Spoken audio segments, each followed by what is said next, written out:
Satoru Gojo na verdade pode voltar à vida, e isso em base em uma frase que vimos no último capítulo. Quando Gojo tá conversando com Nanami, o mesmo diz que maldições também podem salvar pessoas da mesma forma que técnicas de Jujutsu. Foi o que a Meimei me disse quando pedi recomendações de lugares para me mudar um tempo. Se quer ter uma vida nova, vá pro norte, mas se quiser voltar a ser quem você era, vá pro sul. E nessa frase o Nanami provavelmente entregou a resposta pro Gojo, já que da mesma forma onde o Nanami fala que escolheu as terras do sul sem hesitar, o Nanami escolheu a voltar a ser quem ele era. E uma das coisas mais legais é que no capítulo 120, no incidente de Shibuya, no seu leito de morte, o Nanami pensa antes de partir consigo mesmo, falando que aquilo não estava certo e não podia dizer isso, senão ele iria acabar se tornando uma maldição para ele. Em sua morte, o Nanami nem sequer hesitou em se tornar uma maldição pro Yuji, da mesma forma que isso faz analogia com o que o Nanami disse, onde o sul seria seguir a ser quem ele sempre foi, nem sequer hesitando na sua escolha, mas em contrapartida, ir pro norte significaria que ele deixaria sua vida para se tornar uma maldição. Com Gojo entendendo isso, ele tá entre a escolha de continuar a ser quem ele era ou se tornar uma maldição. Mesmo que o Gojo se torne uma maldição, a frase do Nanami sobre as maldições também poderem salvar pessoas faz referência a isso, onde o Gojo poderia ser uma das maldições no lado dos humanos, tanto quanto a Rika era. Ou uma teoria que eu tava procurando na internet e achei um cara chamado Chick Level e dou todos os direitos dela pra ele, é sobre quando o Gojo tava conversando com Geto. Uma imagem de uma flor de lótus aparece no mangá, onde a flor simboliza o renascimento. E como a gente sabe, o Gojo ele tá praticamente morto ou beirando a morte. Talvez da mesma forma que aconteceu na luta dele contra o Toji, isso simbolize o seu futuro renascimento como alguém totalmente iluminado. Afinal, por que o Gege Akutami colocaria Gojo como um ser divino e praticamente onipotente no mundo de Jujutsu para matar ele contra o Rei das Maldições de uma forma tão cruel e simples? Ainda completa, já que sendo citado o norte quando Gojo estava conversando com Nanami,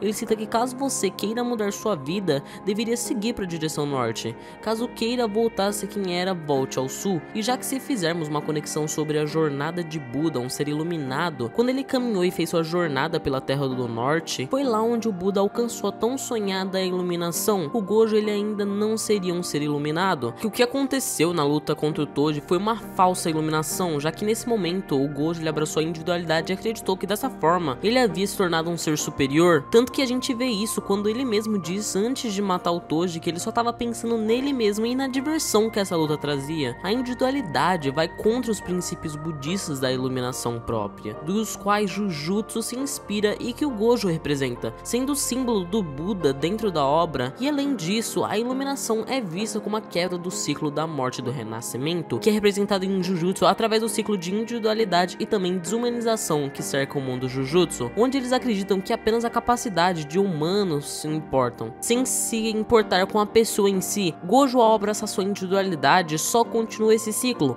mas caso ele vá para o norte, dessa vez ele realmente pode alcançar a verdadeira iluminação e de fato se tornar o mais honrado de todos. A frase que o Gojo diz na sua luta contra o Toji está incompleta. Ele diz: no céu acima e na terra abaixo, eu sou o honrado, o que prova que o Gojo não é iluminado, pois a frase real é: no céu acima e na terra abaixo, eu sou honrado e livrarei toda a terra do desespero. Quando o Gojo está conversando com Nanami nesse capítulo, ele afirma que o Gojo nunca usou seus poderes dele em prol dos outros, e sim apenas para ele mesmo.